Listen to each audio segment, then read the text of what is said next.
Let's just jump on into this, you guys. I am so excited. I've had the opportunity to chat with our special guests, and I, you know what? Let's just get on into this. Okay, so the incredibly accomplished and highly esteemed. Uh-oh, what is going on here? I'm sorry, guys. Just having a little bit of technical difficulties. Okay, one second. Why is it that always when your computer chooses to do bad things when you least expect it? Oh, man. Okay, one second, curl friends. I'm so sorry for this. We will persevere, as the great Madam C.J. Walker has taught us to do. We will certainly persevere. Okay, one second. Okay, so I think I've got it. All right. We're good to go, girlfriends. We're good to go. Okay, so the incredibly accomplished and highly esteemed Ms. A'Lelia Bundles truly is a force to reckon with. A'Lelia is an author, journalist, truth seeker, and fact checker who graduated magna cum laude from Harvard College and received a master's degree from the Columbia University Graduate School of Journalism.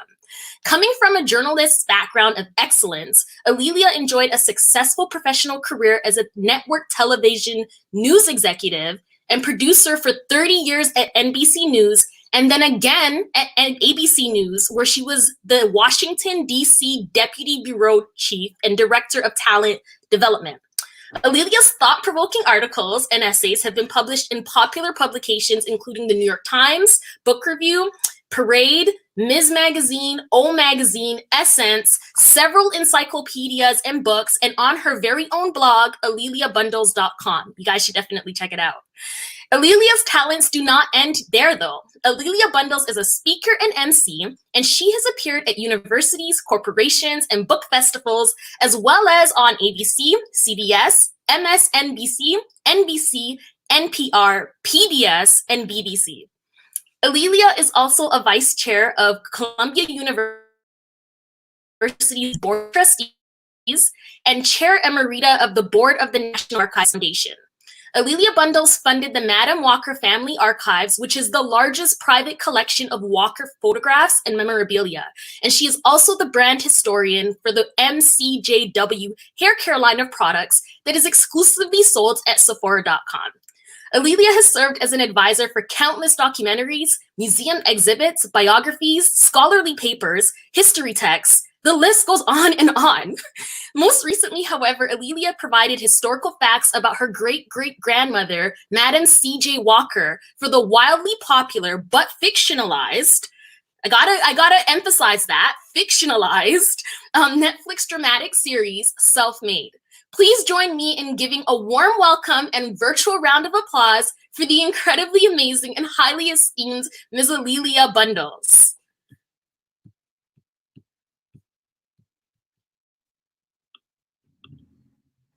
Hi, A'Lelia!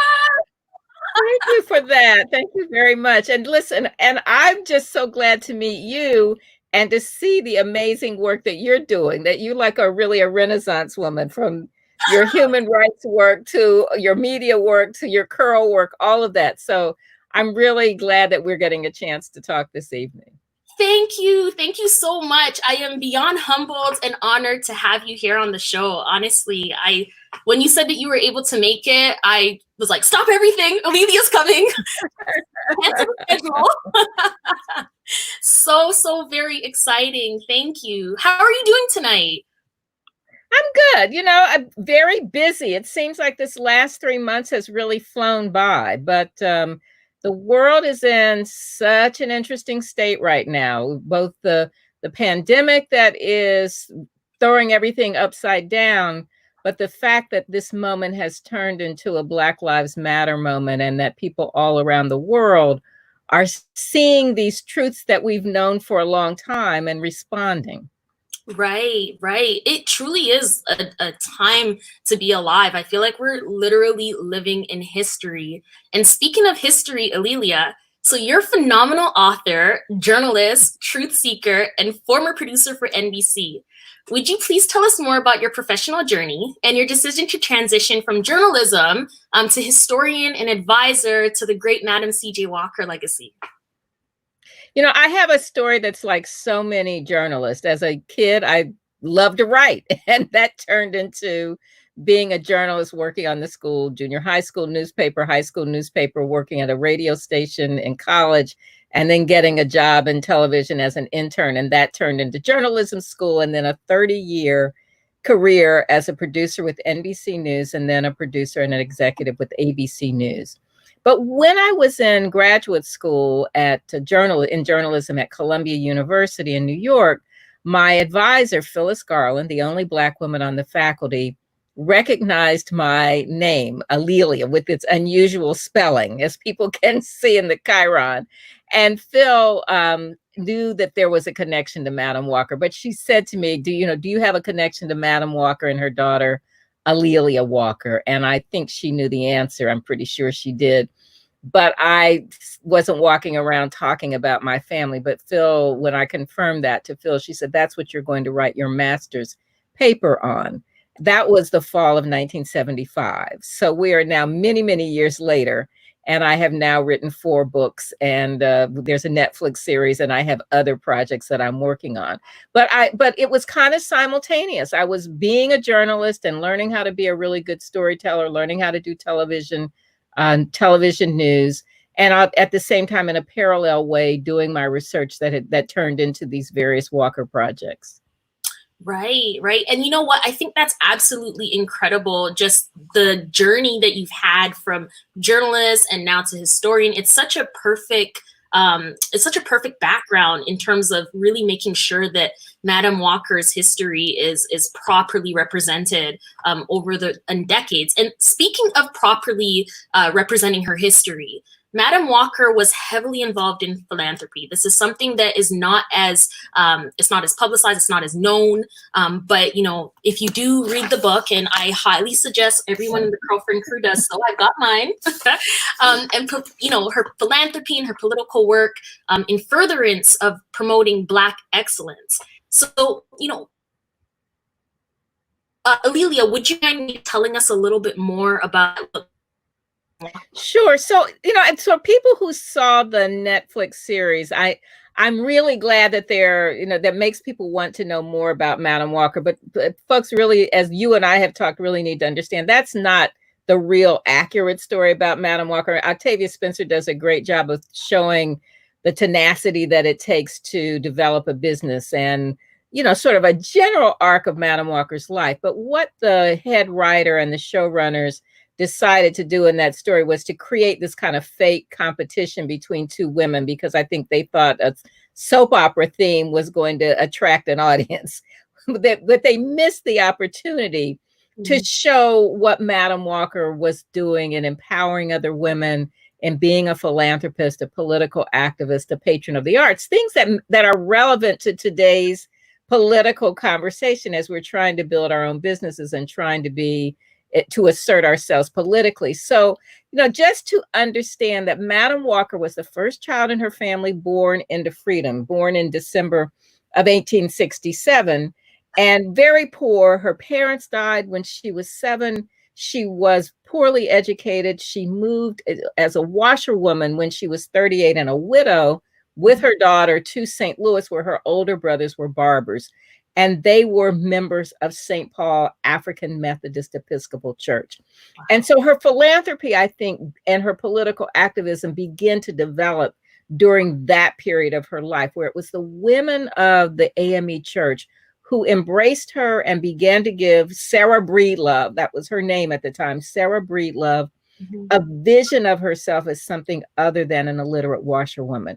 They encouraged her daughter to go to school. They encouraged her to go to night school. And then with their example, as she began to develop her hair care company, she saw how they had organized into national organizations for the uplift of other women. And that was the foundation of what she started to do once she became wealthy and could employ women and help them become economically independent. Wow. And so it sounds like Madam Walker wasn't just about her own success. She was about lifting Black women as a race together. And so, you know, I've gotten through your books. I received your book yesterday. And in that time frame, I managed to go through about 3 chapters and 2 mini sections, the epilogue and the prologue. And so I've learned absolutely so much. I mean, I am Canadian. I'm a Canadian human rights lawyer. However, the history that is rich and embedded within the United States, it also has a trickling effect over here to Canada. And so one of the things that I really wanted to focus on today, or not really focus on, but touch on at least, is the work that Madam Walker did as an anti-lynching activist. What can you tell us about that, Alelia? So, you know, and this is especially relevant now. I think she's kind of Black Lives Matter 1.0. During World War I, as Black soldiers were going off to France and coming back and really being discriminated against, she was very outspoken about the rights of Black soldiers. Lynching was also going on. We have read a lot recently about the 1921 Tulsa Massacre. She died in 1919, so she didn't witness that, but she was witness to the aftermath of the East St. Louis riots of 1917. And I think in part because her family minister and her brothers had been chased out of Louisiana by the Ku Klux Klan in the 1880s. She had seen that racial violence, and then she saw this racial violence, which she wasn't there to witness, but she knew about the racial violence in East St. Louis because she had lived across the river in St. Louis for many, many years. So she could see the white backlash. And she became very involved with the NAACP's anti-lynching campaign to raise money to try to get legislation that would make lynching a federal crime. So when she had her first convention of her sales agents in 1917, it was right after this East St. Louis massacre, where more than 36 African Americans were slaughtered, killed in their homes and on the streets. And at that convention, during her keynote speech, she said to the agent, she said, I want you to understand that as Walker agents, we want to show people that we care more than just about ourselves. Your first duty is to humanity. And she backed that up by giving the women prizes, not just to those who had sold the most products, but those who had contributed the most to charity and politics in their community. And at the end of the convention, the women sent a telegram to President Woodrow Wilson urging him to support legislation to make lynching a federal crime. She was on the executive committee of the New York chapter of the NAACP that organized the silent protest parade. So we see people in the streets today marching. That same thing was happening in 1917. And a few days after this big march up Fifth Avenue in Manhattan, Madam Walker and a group of Harlem leaders traveled by train from New York to Washington, D.C. to present a petition to President Woodrow Wilson to complain about lynching. So she was very much involved in the anti-lynching campaign. So, Alelia, I find that's very interesting. And, you know, I agree with you. She definitely was Black Lives Matters 1.0, the original OG. But, you know, right now, something that I kind of grapple with as a Black human rights lawyer is the efficacy, so to speak, of protesting. So I understand there's definitely a place for it. And there's a place for every level of activism as it relates to racial relations. But one of the things that a mentor of mine said, and it sticks with me to this day, and you know, one of the things that she said was that from the time that you have to raise or picket or you have to protest, you've already lost. And you know, I know we haven't discussed this, but it kind of just popped in my mind. And I was like, you know what, let me just put it out there. What are your thoughts on that, especially as it relates to current events right now and the Black Lives Matters movements of essentially the exact same thing? Well, you know, I think that there are several lanes to any highway. And everybody has a role that they can play. So Ida B. Wells Burnett, who was a friend of Madam Walker's, was the person on the front line. She had the power and the zeal to do the research, to go to the places where people had been lynched, to speak truth to power, and to really be an activist in that way, vocally and in her writing. Madam Walker's role could be a person who could help bankroll the movement. You have to have people who can help pay for the infrastructure, who can help pay for people to travel from one place to another. Even poets have a role to play. I mean, I'm in a group of women of color writers, and we had a meeting, a Zoom meeting a couple of weeks ago, and people were lamenting, should I march? What can I do? I don't feel I'm doing enough. But as writers, we are telling the story. There are people who are on the front lines who are providing the medical care. There are people who are, helping to feed people. There are all kinds of ways that we must play, the roles that we must play. So it's through legal issues, the NAACP Legal Defense Fund, Cheryl and Eiffel, and doing the kind of work you're doing. It's not just one thing. It's legal, it's writing, it's medicine, it's protesting. If you don't have people who are on the front lines who are willing to, in a sense, show up with their bodies, other people aren't really paying attention. I do think there is some value to people being in the streets and to seeing this diverse group of people. There are more white people who are out there than we've ever seen before. Yeah. I actually have had a little bit of an argument with a young person who is on my Instagram page. I posted the picture that DC Mayor Muriel Bowser had the words "Black Lives Matter" painted in yellow letters. Many people have seen that picture right on 16th Street leading up to Lafayette Park and the White House. For me, that is extremely symbolic. That is a way of speaking truth to power. But one of the younger people on my page said, oh, that's just, that yellow paint doesn't mean anything. It's not doing anything. But I think all of these things together add up to a powerful opposition to the status quo. Yeah, Alelia, I agree with you. Like, I feel like there isn't really one voice. And, the few chapters that I had a chance to, go through, one of the things that really, and here's the book again for the Curl friends. One of the things that really jumped out at me was that, there's a lot of infighting. So when it comes to activism, when it comes to furtherance of racial relations, one thing I noticed in the United States, and of course, Canada, is that there's always a difference of what they want. It's just the how to get there. And so this issue, these tensions, I saw them the most, especially between Booker T. Washington and Madam C.J. Walker, and his reluctance to really acknowledge her presence. I'm wondering if you can give shed some light on that aspect of her history. Sure. So, one of the things that I really enjoyed learning about Madam Walker is that because she was financially strong and economically independent, she didn't have to align herself with one political group or the other. She could make her own decisions about what she thought was right. Because at that period of time, there really was this kind of, you're either a Booker T. Washington person or a W.E.B. Du Bois person. I mean, it wasn't quite as simple as that, but it has been sort of broken down to that. And Booker T. Washington was described as more of an accommodationist. And Du Bois and the NAACP were much more about integration and equality and pushing in a more militant way. Booker T. Washington certainly did a lot that made a difference, and he was very powerful. It's just that he was a generation older. But Madam Walker understood both his power and his influence and the power and influence of a Monroe Trotter or a W.E.B. Du Bois or an A. Philip Randolph. So there were people across the political spectrum.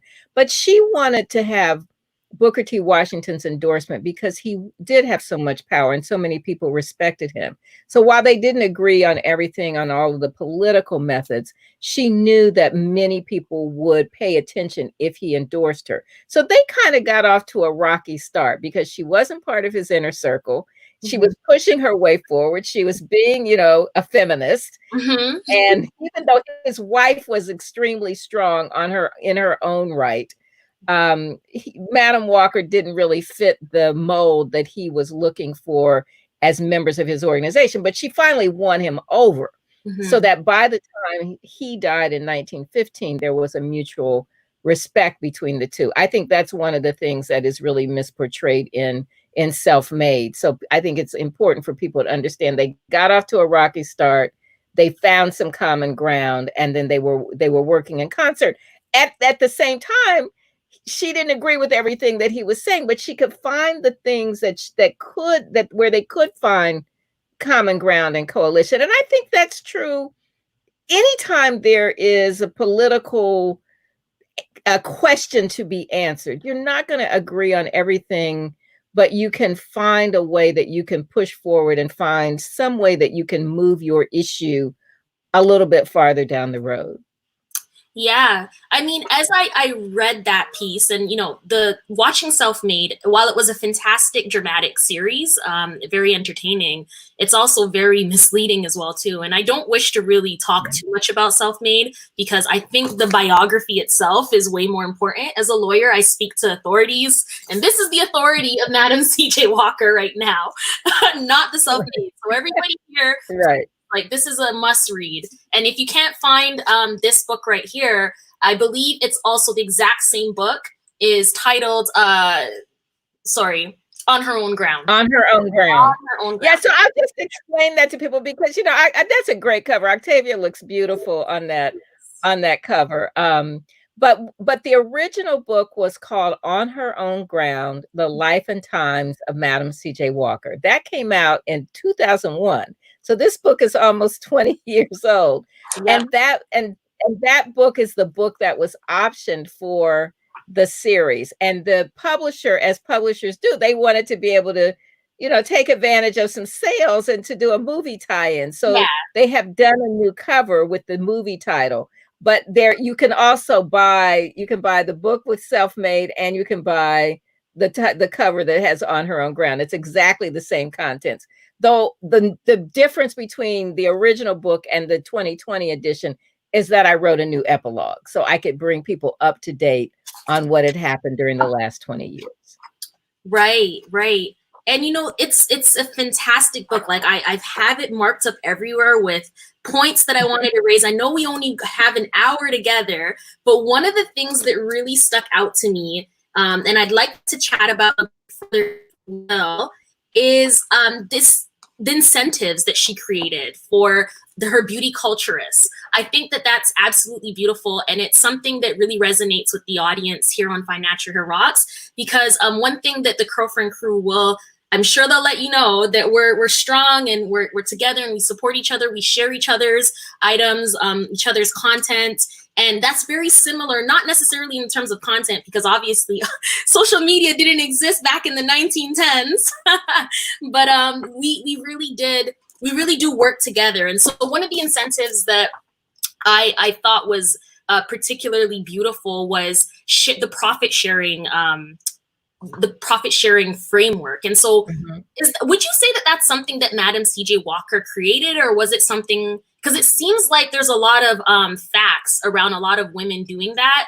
So I just wanted to know, like, was that something that was her brainchild, or did she kind of? I think that some of the things that she was doing it wasn't that she really created them for the first time, but she took them to a different level. And while you say, there was no social media then, I'm sure she would have been an Instagram girl if she were alive today, because she very much used all of the communication tools that were at her disposal. She advertised extensively in the Black press.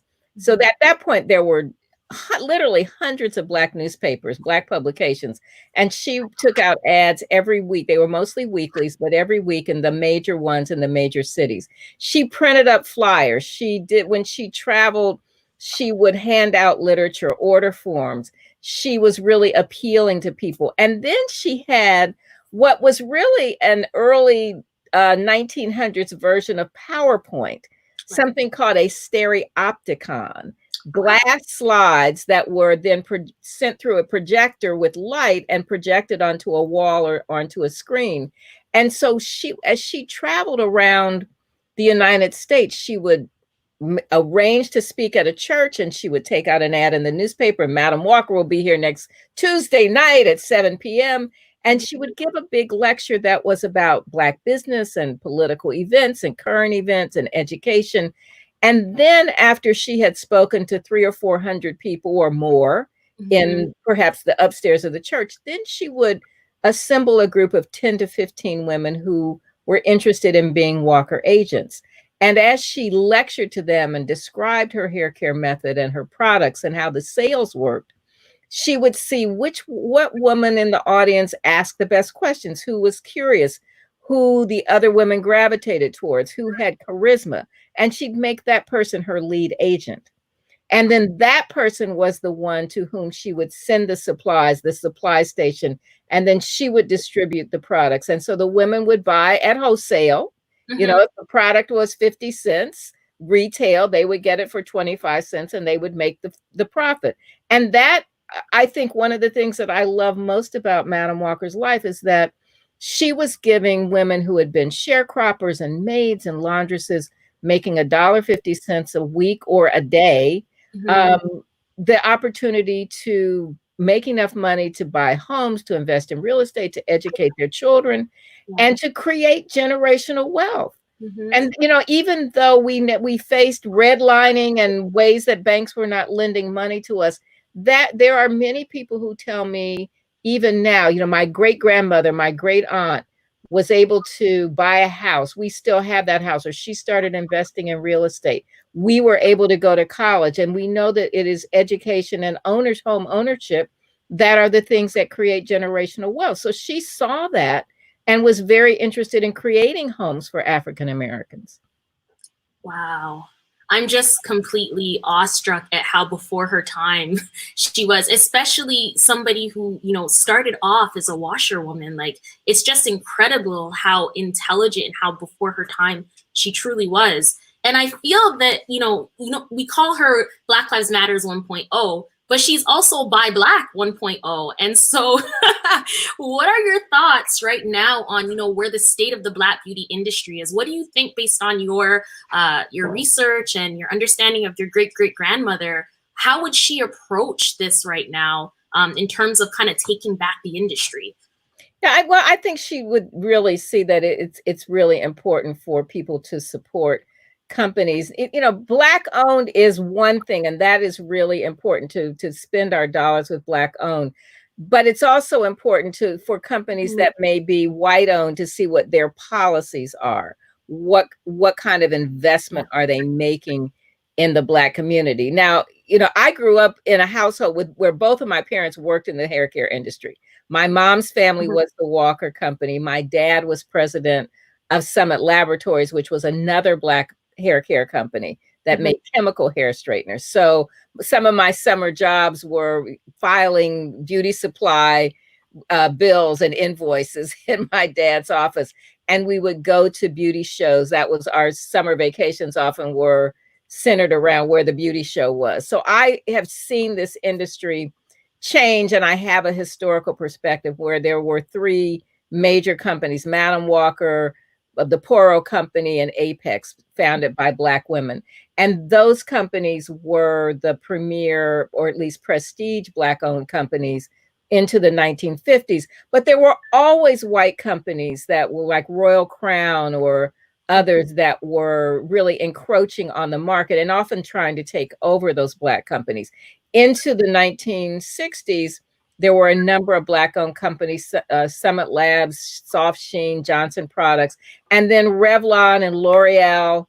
Alberta Culver bought those companies and, in a sense, put them out of business. Yeah. And we saw then, you know, ownership, and the beauty supply stores were no longer, after the riots and the neighborhoods were burned out. Companies, the beauty supply stores that had been owned by Black families were now being taken over by Asians, by Koreans who were coming into the neighborhood and who were then able to get a direct supply from Asia of hair extensions and those kinds of things that became very popular. So in some ways, the demand in the Black community for some of the hair extensions and wigs it enabled Asians to be able to have a supply chain that allowed them to take things over.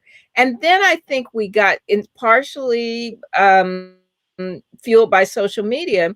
Black women decided they're making their own products. They started marketing it, they're showing it on YouTube. And so we have now the growth of a number of Black owned companies and people deciding that they're going to do this on their own.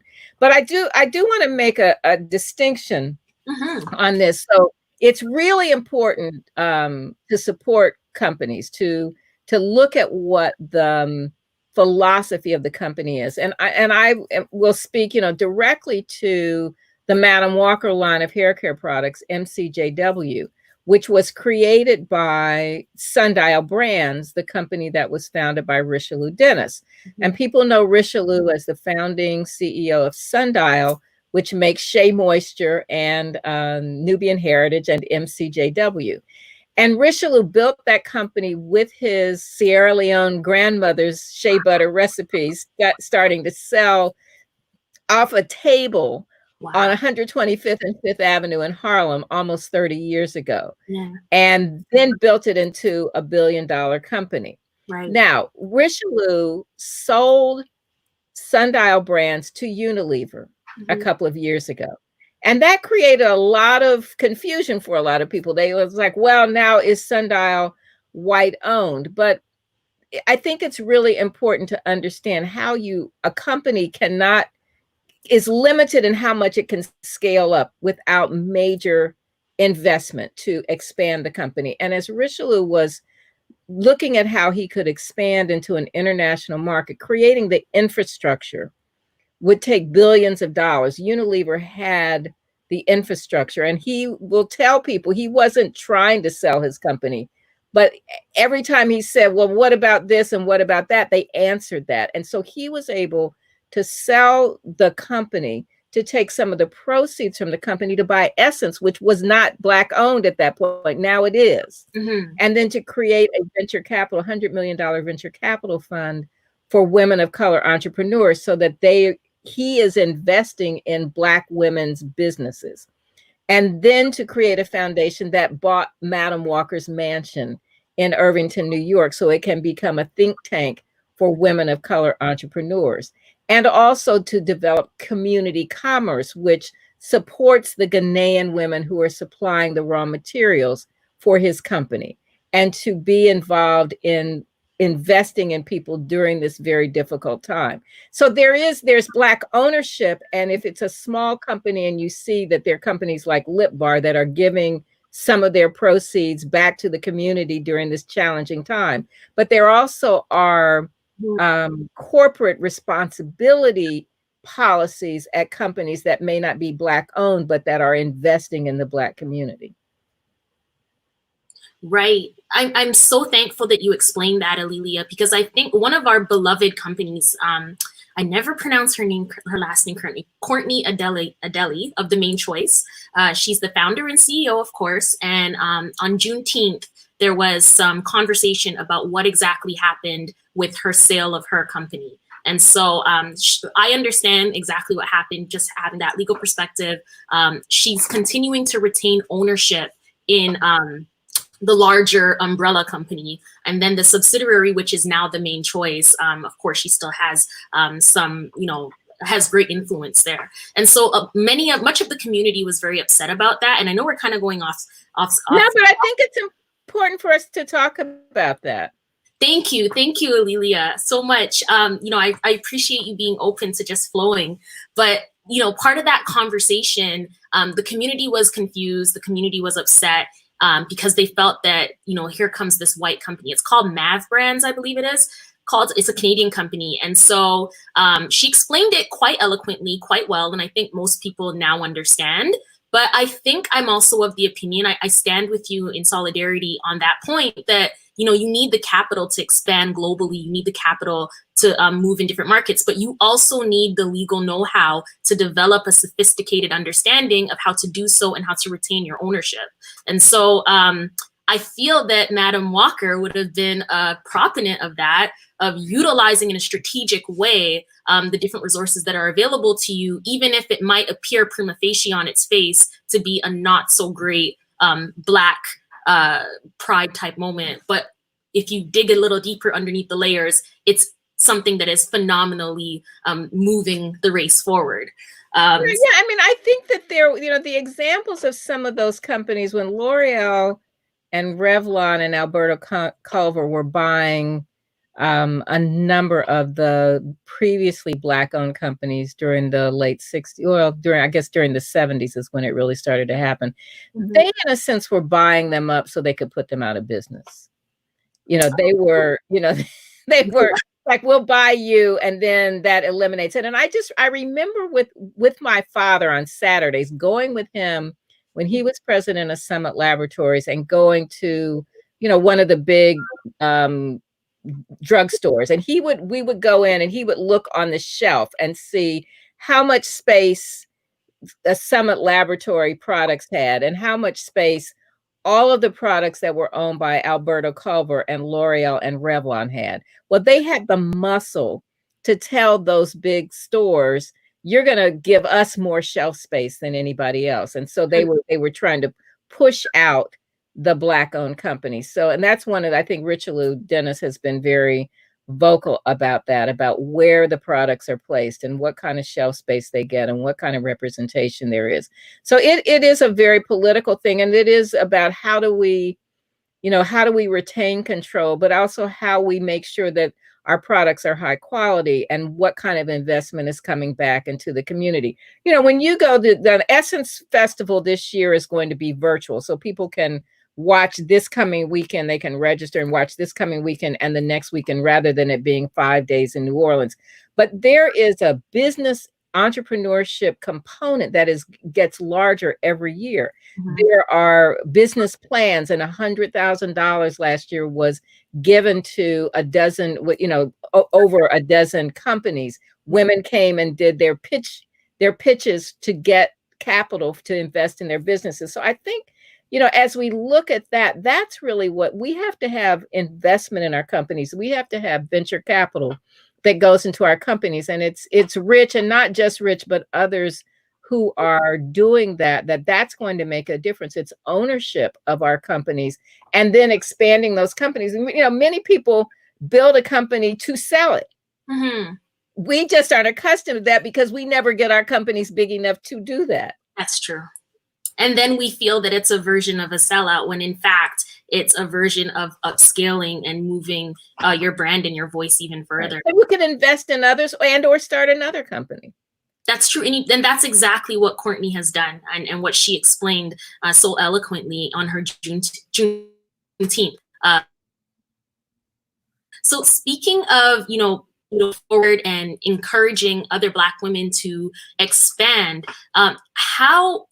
so when Madam C.J. Walker created Villa Luaro, was it envisioned to be what it is today, which is like the think tank for Black female entrepreneurship? Is that exactly what she was looking for?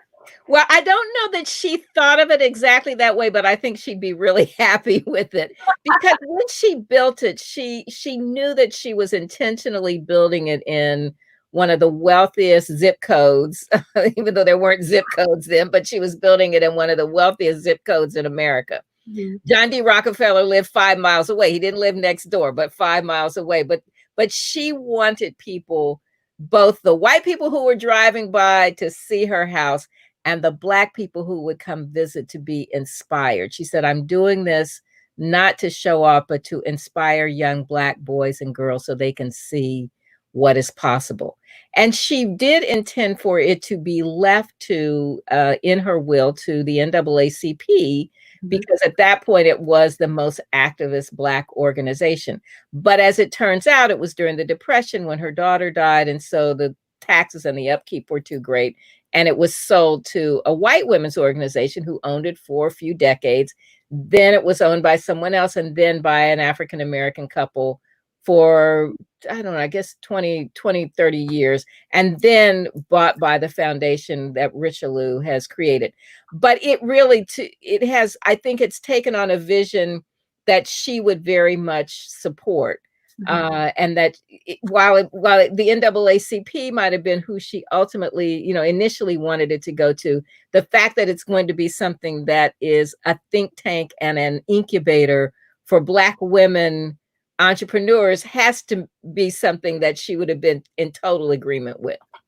I would agree with that. I mean, looking at it from here, the vantage point of 2020, it almost looks like that was like a strategic play to continue her dying wish, which was to uplift her race. And I thought that really moved me, because it's something that resonates with me as well. Like, I'm very committed to moving the race forward as a people, be it through human rights legislation and striking down bad law, or be it through beauty, whichever way, all avenues are important. And so, if we could jump back to the anti-lynching activism, what role did she play along with, W.E.B. Du Bois, and of course the other highly esteemed activists? What role did they play together? So she was the person, because she was running a business, she had to focus primarily on her business. But through the years, she began to develop friendships with people like Ida B. Wells Barnett, who really was the leading anti-lynching activist, even though as a woman, she didn't always get credit. I think we now understand that she was internationally the person who was most identified with anti-lynching. Another woman whose name is entirely forgotten, Mary Burnett Talbert, was one of the founders of the NAACP and later a president of the National Association of Colored Women. She and Madam Walker were very good friends. So as Mary Talbert was going around the country raising money for the anti-lynching movement, she was enlisting Madam Walker's aid. As Madam Walker traveled, she made speeches. She talked about the rights of African Americans. So initially, she's developing her business, and it's really important that she recruit an army of sales agents. But I think over a period of time, she was selling a product that helped heal women's scalps, but she also was helping heal their souls, and they're building their confidence and creating an army of activists. So she saw the power of these women banded together with their own economic and financial means, and now they could be a political force. So she rallied them around these causes like anti-lynching. She interacted with W.B. Du Bois. She supported his anti-lynching fund. And then in May of 1919, as she really was on her deathbed, the NAACP was having a big conference at Carnegie Hall in New York. Mm-hmm. And Madam Walker pledged $5,000 to this anti-lynching campaign. It was the largest gift the NAACP had ever received up to that point. So she was able to both speak out as she made speeches because she had a platform, and she was also able to contribute money. As she was doing, she was building other Black women, and of course, her multi-million-dollar brand, her company. Do you think that she was also like a victim of sexism within the Black race itself? Because I'm getting that. I'm like, maybe that's just my little human rights lawyer seeing much. But I feel like there was a lot of sexism there. What are your thoughts on that? Oh yeah, I mean, well, it was the times, there's still sexism. It's not gone away, but it was rampant and, expected. It was the status quo during that period of time. Just her whole life had been an example of that. As an uneducated washerwoman early on, she, I'm sure, faced, harassment, and it was very dangerous for Black women to be domestics working in other people's homes. And that's not something that we know a lot of details about. But, that was rape and assault was just the normal way that things happen. And then her second marriage, she was married to someone, she was a victim of domestic abuse. So that was part of her life. But certainly women didn't have as many rights, but she took a great deal, I think, of inspiration from these women, the church women at St. Paul AME, from the women who were in leadership roles with the National Association of Colored Women. One of her mentors, a key person for her, Jessie Batts Robinson, was a school teacher who was married to a publisher of a Black newspaper in St. Louis. And Jessie Batts Robinson was also in a leadership role in the Women's Auxiliary of the Black Knights of Pythias. So she saw women who were finding ways to assert themselves and to be independent. And she just had to adopt that role. I think part of her conflict with Booker T. Washington is that while his wife was certainly a strong woman and, you know, would have been fit all the roles of, you know, all the dimensions of a feminist, he was used to telling women where their place was, and Madam Walker was having none of that.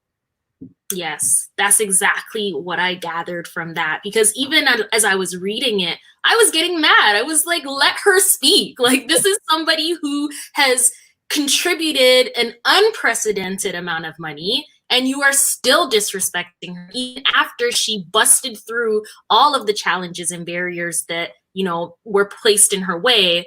And still she didn't get the respect that she deserved. And so that kind of makes me wonder, like, she built Villa Lawaro during a time when not only is she faced with racism, but as a Black woman, it's a double dichotomy because now there's the sexism too. And so how was she able to do something like that at that time in that type of a climate? You know, part of it is when you have money, people will listen to you. So that's part of it. But right. I think she had a resilience and a determination and perseverance and a tenacity that where she insisted that people listen.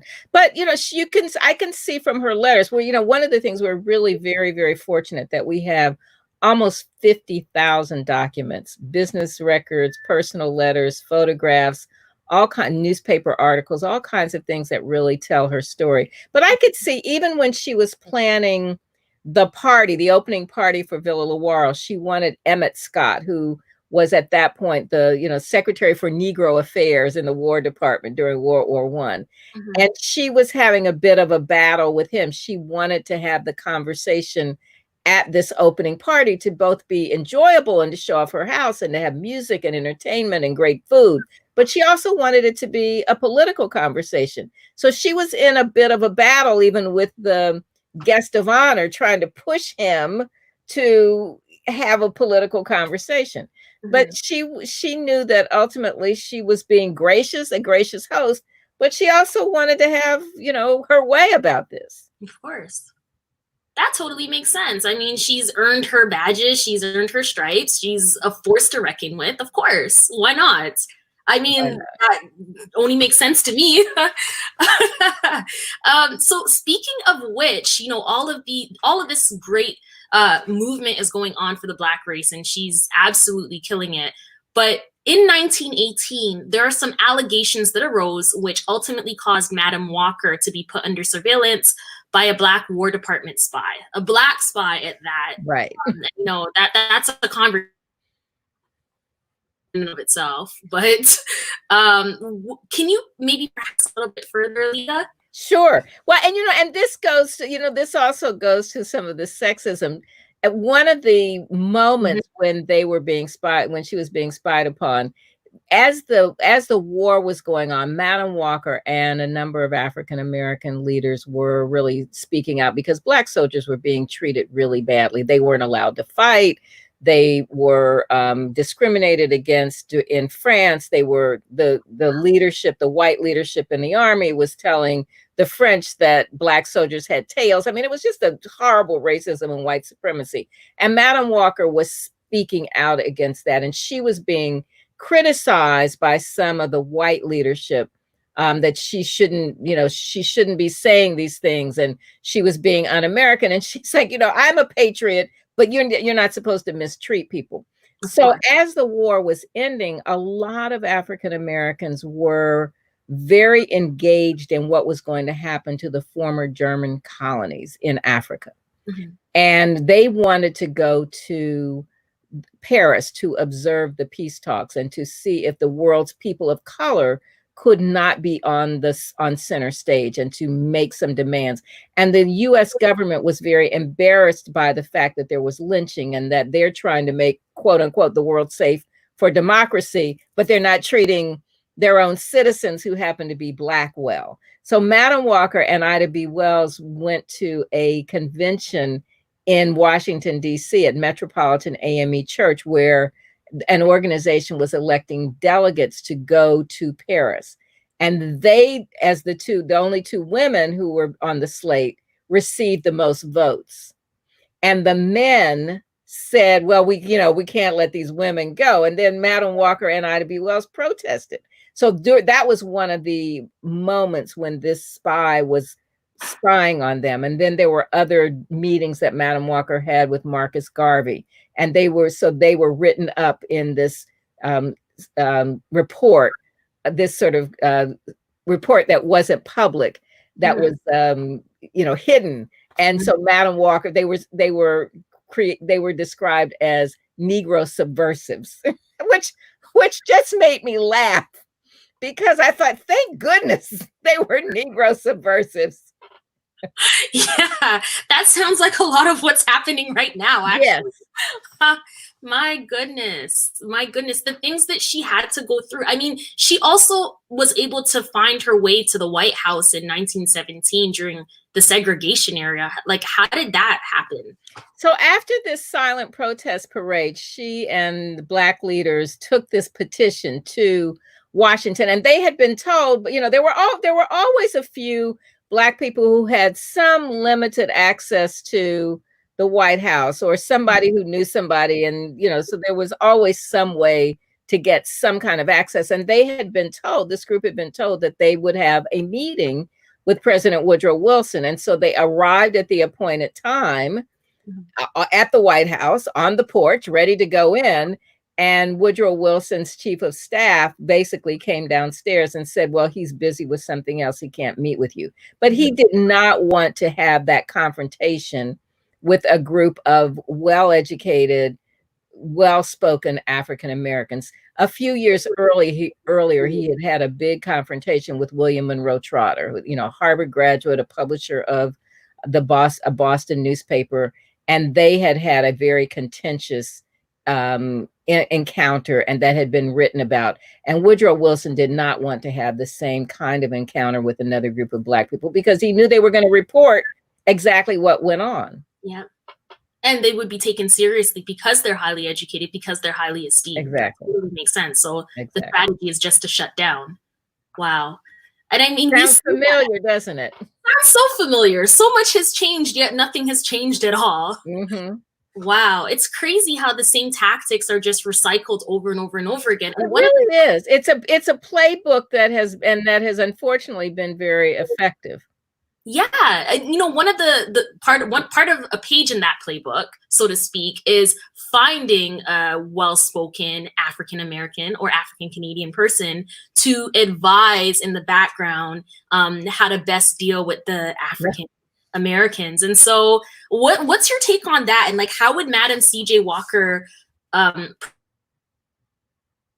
that right now? Because it's still happening. We're still happening.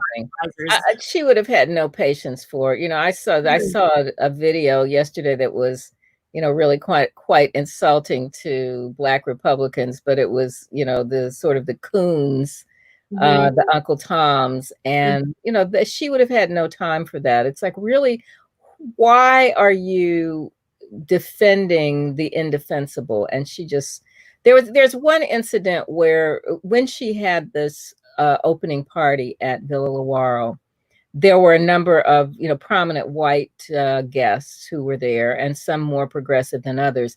And when she made her remarks at the dinner about the rights of Black soldiers, and that they would be coming back from the war, and that they should have their rights, and that she expected them to be able to stand up for their rights, to assert their rights. And one of the white guests took her to task and criticized her and said that she was speaking, inappropriately. And I have the letter that she wrote to him, and she said, you expect us to take this, and we're not going to take this anymore. So she was willing to be very militant. Now this, made her attorney somewhat concerned because he said, there are people that you are, allying yourself with, and they don't have as much to lose as you do. They don't have businesses, and your business can be circumscribed. And she knew that. She understood that. But she knew that Black people had built her business. And so she felt, very secure and very confident about speaking up. But there were, in fact, consequences, because when she applied for a passport to try to go to Paris, her passport was denied. And part of it was this report, this classified report about her being a Negro subversive. So there were ways that she was circumscribed for speaking up. Mm-hmm. And I feel like we see that to this day. And that's a lot of the fear around this whole COVID-19 thing. I mean, our conversations are jumping different issues, but the COVID-19 thing, one of the concerns is that, you don't go and you get this vaccine and now you can't travel. Now there's like a passport, a health passport, so to speak. And I mean, I would imagine that kind of sounds similar to what, Madam Walker kind of dealt with, obviously not in the same realm, but kind of like a consequence for being a Negro subversive.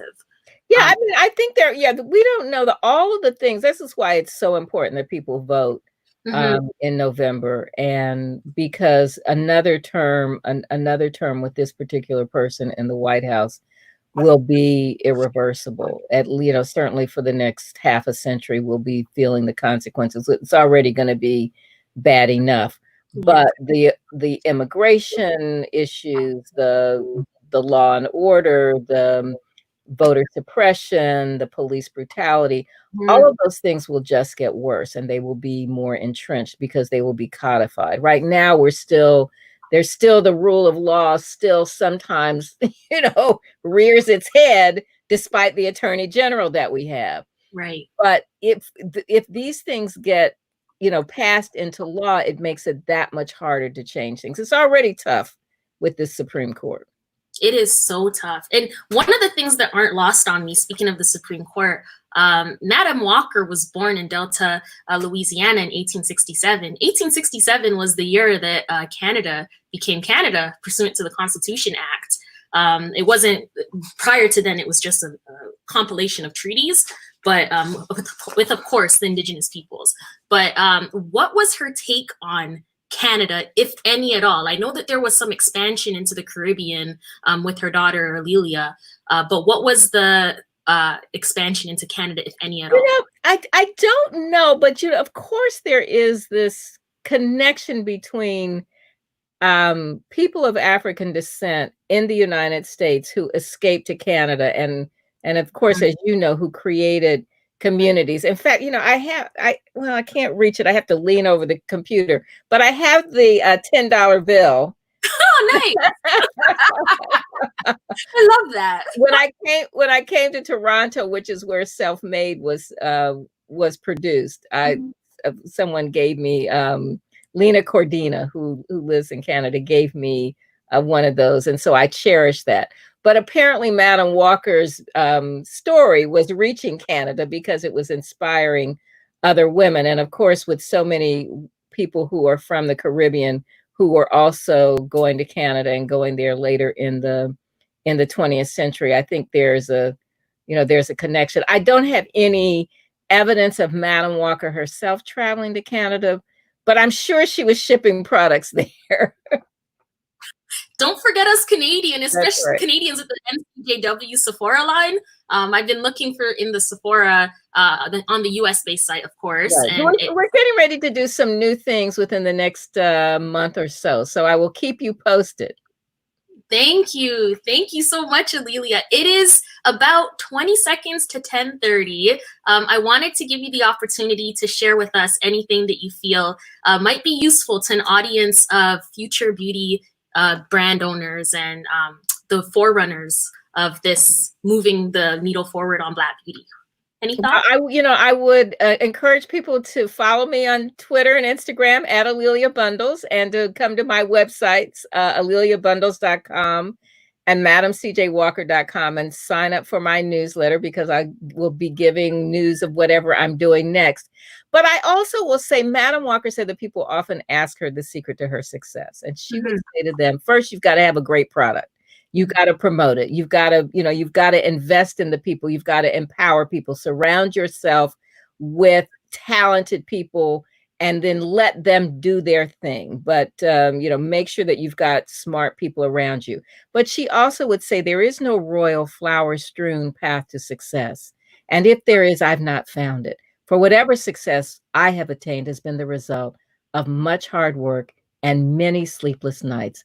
I got my start by giving myself a start. So don't sit down and wait for the opportunities to come. You have to get up and make them for yourself. I love that. I love that. Thank you so much, Alelia. For those of you who don't know, this is the great Alelia Bundles, great-great-granddaughter to Madam Walker herself.